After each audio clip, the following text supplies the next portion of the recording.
오늘은 두 분 사진을 준비했습니다. 한 분은 20대 남성, 한 분은 50대 남성분입니다. 겉으로 보기에는 두 분 다 눈밑이 불룩해 보인다는 같은 고민을 가지고 계십니다. 그런데 이 두 분, 원인은 완전히 다르고 해결 방법도 다릅니다. 오늘은 불룩한 건 같은데 수술은 왜 달라지는지 그 이유를 설명해 드리도록 하겠습니다. Wanna be new. Stay tuned.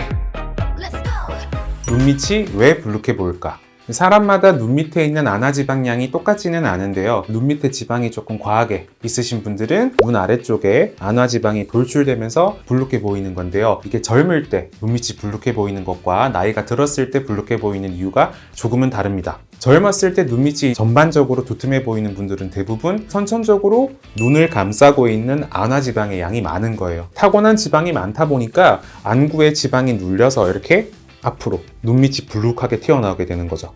풍선을 좀 이루는 거지 않나요? 그쵸. 근데 젊었을 때는 괜찮다가 나이가 들면서 눈밑이 불룩해지시는 분들도 계시는데요. 나이가 들면은 피부도 어떻게 돼요? 늘어지죠. 느슨해지면서 텐션도 약해지고 또 눈 아래쪽에는 나이가 들면서 이렇게 눈물고랑 인대가 있는 부분이 콕 찝히게 되는데요. 아래쪽은 요게 이제 강력하게 찝혀가지고 붙어있고 이 위에서는 지방이 이렇게 흘러나오니까 이 눈물고랑 인대만 없었다면은 자연스럽게 이렇게 얼굴이 약간 흘러가는 느낌으로 튀어나오진 않았을 것 같은 지방들이 막혀가지고 앞으로 돌출될 수밖에 없는 밑이 가로막고 있으니까 그렇게 되는 거거든요. 우리가 나이가 들면서 일단 피부 텐션도 떨어지고 지방을 싸고 있는 막의 텐션도 떨어지고 전반적으로 안쪽에 있는 구조물들이 다 처지고 헐거워지게 되겠죠. 그 와중에서 눈 아래쪽에 있는 지방은 밀고 나오는데 아래쪽은 막혀 있다 보니까 이게 앞으로 돌출될 수밖에 없는 거죠. 자, 예시를 한번 보여드리겠습니다. 젊은 분 같은 경우에는 눈물고랑 인대 쪽이 그렇게 심하게 찝혀 있는 정도는 아닙니다. 그냥 눈 아래쪽에 지방 자체가 조금 남들보다는 약간 과한, 그래서 눈밑이 전반적으로 불룩해 보이는 그런 현상을 보이고 있고요. 50대 분의 사진 같은 경우에는 보시면은 바나나 모양으로 아래쪽까지도 경계가 지어 있는 부분을 보실 수가 있어요. 딱 선이 있네요. 예, 그 선이 눈물고랑인데, 그래서 아마 저 50대 분 같은 경우에도 젊었을 때는 반달 모양으로 이렇게 찝힌 부분은 없으셨을 거예요. 그랬다면은 지금보다 눈밑이 불룩한 느낌이 덜 하셨겠죠. 그래서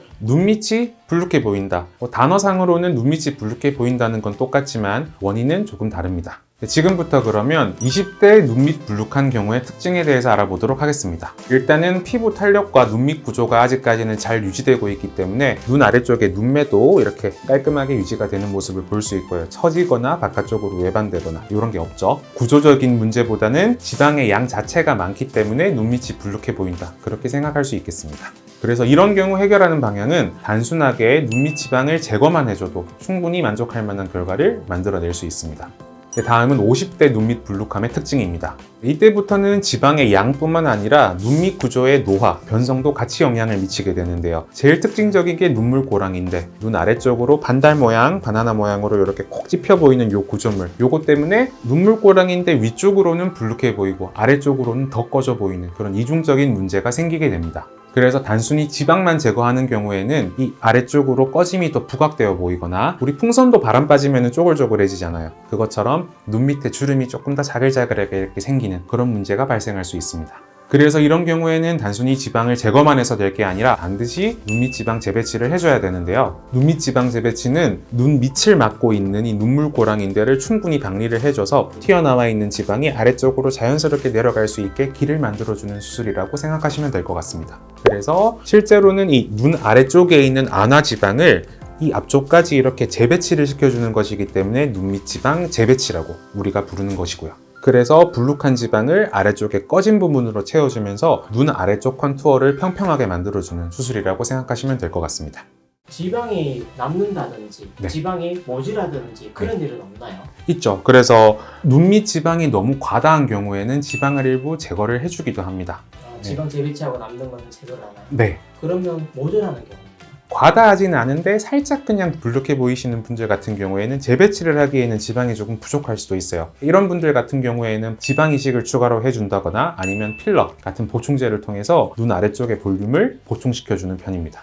그리고 아까도 잠깐 언급하고 넘어갔는데 풍선에 바람이 빠지면 쪼글쪼글해지게 됩니다. 그래서 팽팽하던 피부가 지방이 일부 제거가 되거나 아니면 지방이 재배치되면서 볼륨이 줄어들게 되면은 피부 주름이 별로 없으셨던 분들도 눈 아래쪽에 자글자글하게 이런 주름들이 생길 수가 있거든요. 그래서 이런 경우에는 하안검 수술을 통해서 남는 만큼의 피부를 어느 정도 절제를 하고 당겨 꼬매줘서 팽팽하게 유지를 해줘야 나중에 수술 후에 잔주름 같은 것들이 생기는 것을 예방할 수 있습니다.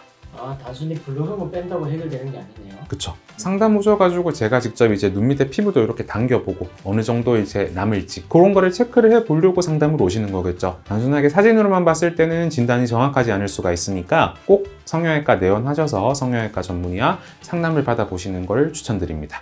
만져봐야 되는군요. 네, 만져보고 눌러보고. 오늘은 20대와 50대의 눈밑 블룩함의 차이에 대해서 알아봤습니다. 눈밑이 블룩하다고 해서 모두 수술 방법이 똑같은 것은 아닙니다. 눈밑 블룩함은 연령대와 구조에 따라 접근 방법이 완전히 달라지게 됩니다. 내 눈밑은 지방 문제인지 아니면 구조적인 문제인지 한 번쯤 구분해서 생각해 보셔도 좋을 것 같고요. 궁금한 주제가 있다면 댓글로 남겨주세요. 다음 영상에서 정리해 드리겠습니다. 그럼 오늘은 여기까지 하겠습니다. 다음에 봐요. 제발!